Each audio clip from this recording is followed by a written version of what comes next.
nous pouvons passer à présent au traitement comptable du contrat de crédit-bail mobilier. Je précise mobilier. Hein. Donc nous allons voir un peu l'avis de ce contrat. Hein. Et pour commencer, la souscription au départ, la souscription du contrat. Au départ, nous avons donc une souscription du contrat suite à un accord entre le bailleur, généralement d'ailleurs une société financière, hein, et l'entreprise. La signature du contrat n'entraîne actuellement en France aucune écriture comptable. En effet, on n'est pas propriétaire du bien. Et jusqu'à présent, c'est la propriété qui enclenchait la comptabilisation. Donc, aucune écriture comptable à passer. Nous remarquons toutefois que l'entreprise, après avoir signé ce contrat, est malgré tout propriétaire pour 0 €, puisqu'elle n'a rien réglé. Mais elle est propriétaire d'une immobilisation incorporelle. Un contrat est une immobilisation incorporelle, sans valeur d'achat. Mais imaginons à présent que l'entreprise cède ce contrat en cours de vie du contrat, après l'avoir souscrit. Parce que le bien ne l'intéresse plus, parce qu'une autre entreprise est intéressée par ce bien, on cède le contrat.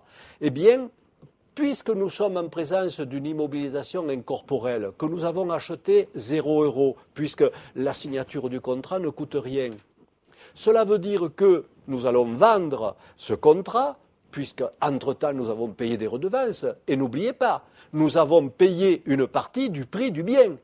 Si nous n'avions payé que la location, on ne pourrait pas vendre le contrat, il n'aurait pas de valeur. Mais là, nous avons payé une partie du bien. Donc, la personne ou l'entreprise qui va acheter ce contrat en cours, eh bien, elle va se trouver avec une partie du bien qui est déjà payée. Donc, on va facturer à cette entreprise la cession du contrat. Mais, comme je le disais, ce contrat représente pour l'entreprise une immobilisation incorporelle. Donc, nous allons faire une plus-value professionnelle. Court terme, long terme, selon le cas, et selon bien sûr la fiscalité qui s'applique à l'entreprise, mais nous allons faire une plus-value professionnelle à court terme, à long terme. Et cette plus-value comptable qui égalera la plus-value fiscale sera égale à quoi? Eh bien, au prix de vente, moins 0, prix d'achat 0, dont la plus-value sera égale au prix de vente. D'accord? Un petit coup d'œil, parce qu'il faut rester si vous voulez, dans l'actualité. Parlons de la norme IFRS, qui n'est pas encore applicable en France, mais qui le sera un jour. Hein. Elle est applicable en consolidation, par exemple, hein, mais pour l'instant, elle n'est pas applicable. Mais elle prévoit, cette norme, qu'il y aura quand même des changements importants, puisque dès la signature du contrat, nous aurons la possibilité d'inscrire le bien à l'actif du bilan comme si nous en étions propriétaires. Mais si vous mettez quelque chose à l'actif, le bilan est déséquilibré, il faut le rééquilibrer, il faut mettre quelque chose au passif. Eh bien, cette norme a prévu de mettre au passif l'équivalent en tant qu'emprunt théorique. Donc le bien est pour le même montant l'emprunt théorique au passif du bilan. Et puis, il faut être clair. Les redevances, actuellement, sont constatées en classe 6, puisqu'il s'agit de loyer. La caractéristique de la redevance, a priori, c'est un loyer. Eh bien, dans l'optique norme IFRS, dans la mesure où on a un bien à l'actif et on a au passif un emprunt, mais il faudra aussi retraiter les redevances. Autrement dit, nous allons, dans le futur, amortir le bien selon les caractéristiques classique de l'entreprise et selon la durée d'utilisation de ce bien par l'entreprise. Et puis, par les redevances, nous aurons la partie basse intérêt, mais oui, mais c'est un emprunt, on a dit un emprunt théorique, hein, même c'est presque un emprunt réel en fait. Hein. Et puis la partie haute, amortissement financier, se constatera au débit d'un compte 16 pour rembourser la partie capitale de l'emprunt théorique. Donc, on va considérer que le contrat de crédit-bail, en fait, est un emprunt classique. Mais nous ne sommes pas encore à la norme IFRS.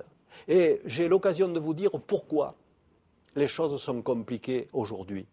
Parce que la fiscalité, elle, depuis la loi de finances de 1989, considère, à juste titre, à mon avis, que le contrat de crédit-bail est en fait un contrat permettant l'accession à la propriété. Et c'est vrai, qui refuserait l'option? Qui refuserait pour un prix modique de devenir propriétaire d'un bien qui vaut beaucoup plus? Vous me direz, mais si l'entreprise n'en a pas besoin, je vous réponds, elle l'achète 1 000 euros et elle le revend à quelqu'un qui en a besoin 10 000 euros. Je veux dire, elle a fait l'effort de le payer. Donc, vous voyez, et depuis 1989, la fiscalité dit non, non, non, ce n'est pas une location. Non, non, non. En fait, c'est une possibilité de financer l'acquisition. Et donc, moi, fiscaliste, je ne peux pas considérer le locataire différemment qu'un propriétaire.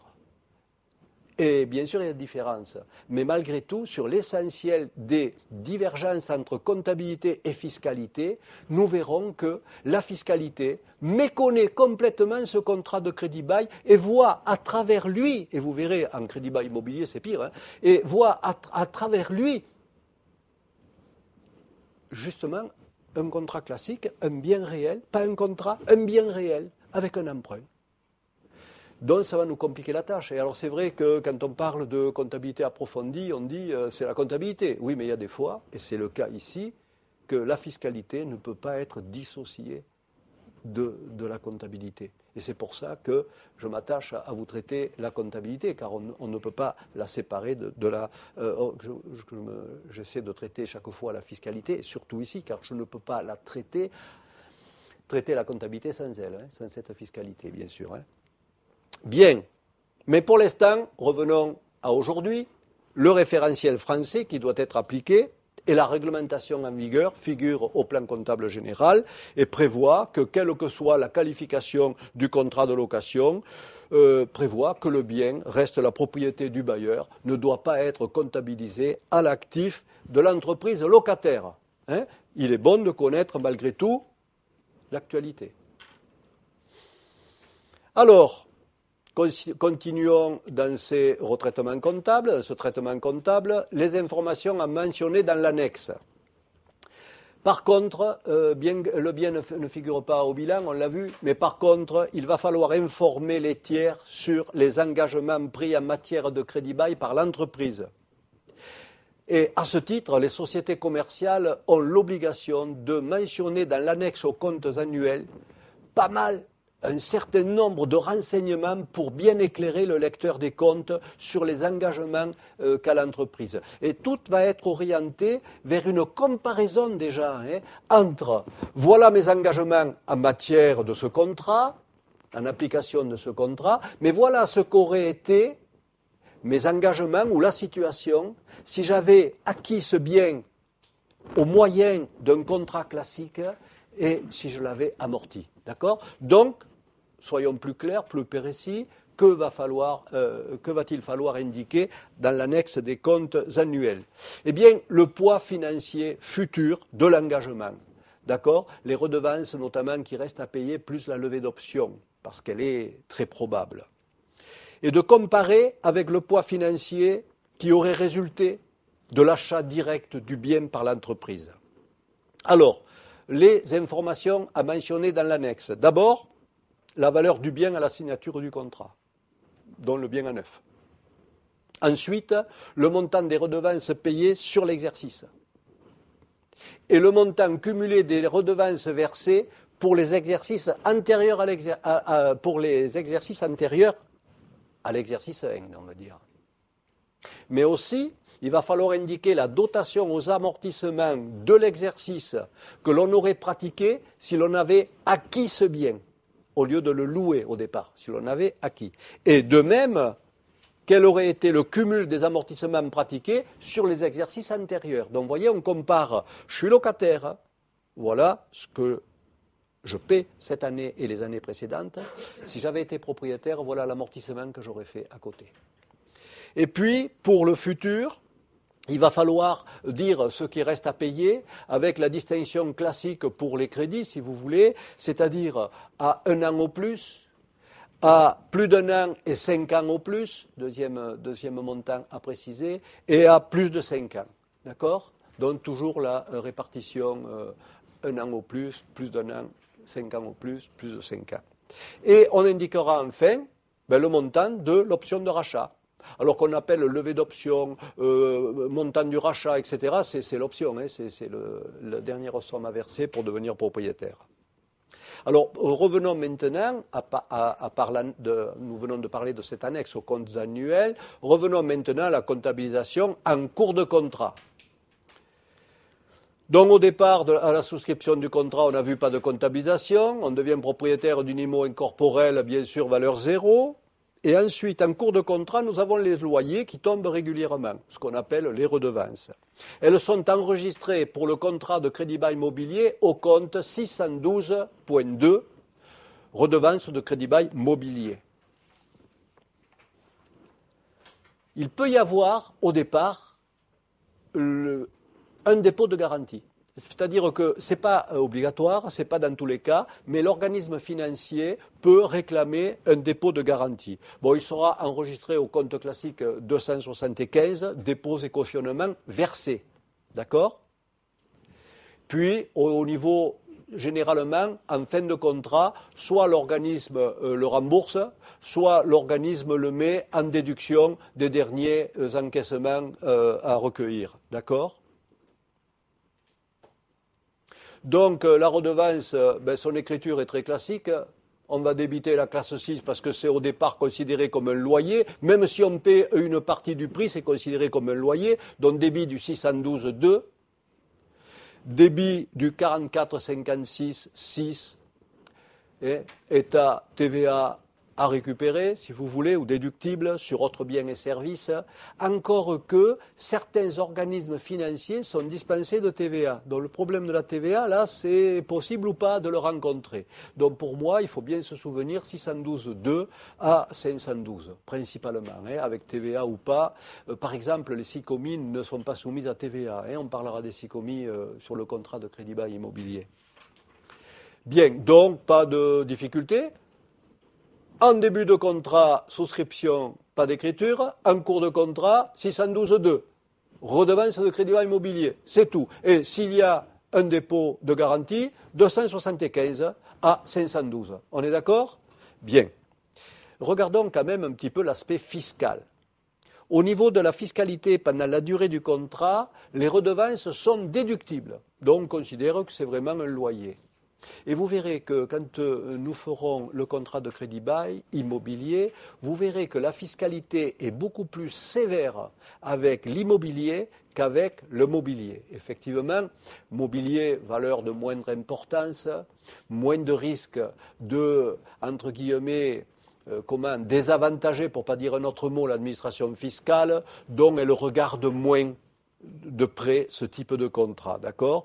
Donc elle dit, ma foi, sauf un abus, disons un contrat camouflé par un autre nom, etc. Je considère que c'est vraiment des charges déductibles, pas de problème. La plupart du temps, l'aspect, si vous voulez, il s'agit de machines industrielles et c'est amortissable. Donc, quelle est la différence pour une administration fiscale entre accepter la déductibilité d'un amortissement ou accepter la déductibilité d'une redevance? C'est pas méchant. Donc, elle ne regarde pas trop ce contrat. Attention quand même aux cas particuliers. Il existe des cas particuliers pour les propriétaires de biens. Je vous ai dit qu'attention, depuis 1989, l'administration fiscale considère quand même le locataire comme un vrai propriétaire et méconnaît le contrat. Alors même si cette méconnaissance est éclatante en contrat de crédit-bail immobilier, elle existe quand même, elle est sous-jacente pour le contrat de crédit-bail immobilier. Alors si vous voulez, on prend un exemple. La société qui achète un véhicule de tourisme d'une valeur supérieure à 18 300 € TTC, vous le savez, elle a une partie de ses amortissements qui n'est pas déductible fiscalement. Eh bien, il se peut que l'entreprise prenne un de ces véhicules sous contrat de crédit-bail immobilier. Eh bien, les redevances, bien entendu, vont supporter cet inconvénient fiscal. C'est-à-dire que l'entreprise devra retraiter sur le 2058A, devra réintégrer une fraction des redevances comme si elle avait été propriétaire et pour un montant identique à celui qu'aurait fait le propriétaire du véhicule particulier, d'accord ? Du véhicule de tourisme. Donc, même calcul, même punition fiscalement. Vous voyez, c'est un contrat, c'est un loyer, mais on fait comme si c'était propriétaire. Ce qui paraît plus intéressant, peut-être au niveau de la comptabilisation, c'est la comptabilisation lors de la levée d'option. Que se passe-t-il à la levée d'option? Bien, l'expiration du bail est là et une décision doit être prise par le locataire. Il a toujours la possibilité de dire non, mais j'en ai pas besoin, je n'en veux pas, même à ce prix-là, etc. Eh bien, le bien reste propriété de l'organisme financier, du bailleur, bien sûr, et puis c'est terminé. Rien d'autre à faire. Mais n'oublions pas qu'il bénéficie aussi de cette promesse unilatérale de vente, et c'est à lui à décider s'il veut, pour un prix intéressant, devenir propriétaire du bien. Alors nous allons dire que dans la quasi-totalité des cas, bien sûr, il y aura cette levée d'option qui sera exercée et le locataire deviendra propriétaire. Mais propriétaire comment ? Tout simplement, l'organisme financier va lui envoyer une facture qui ne sera pas une facturation de redevance au final, mais une facture de l'option de rachat, de la levée d'option. D'accord ? Avec ou sans TVA, selon que l'organisme financier est assujetti ou non à la TVA.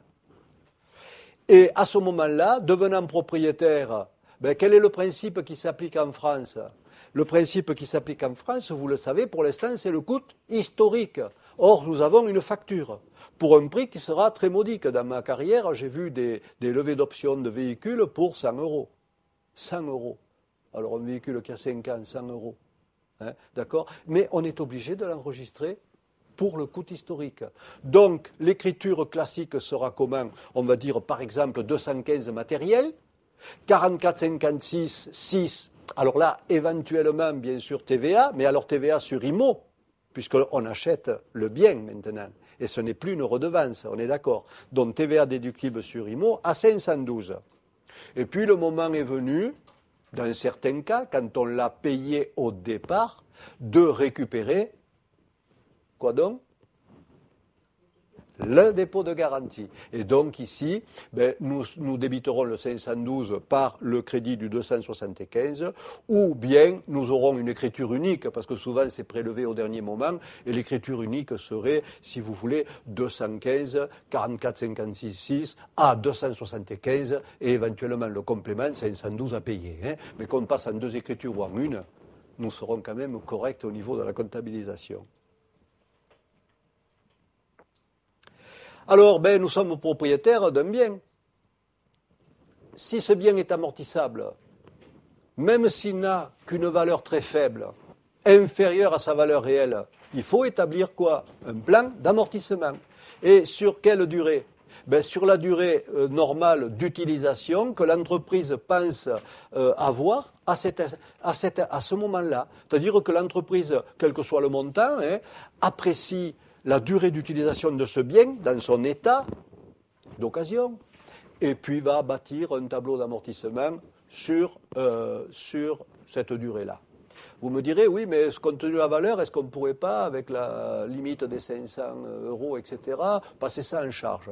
Je n'y suis pas partisan, c'est possible, hein, mais je n'y suis pas partisan. Pourquoi ? Parce que d'abord, ça vaut beaucoup plus que 500 euros. Et ensuite, parce que quand ça vaut beaucoup plus, je préfère suivre ça et bien distinguer ça en comptabilité en tant qu'une immobilisation, d'accord ? Voilà.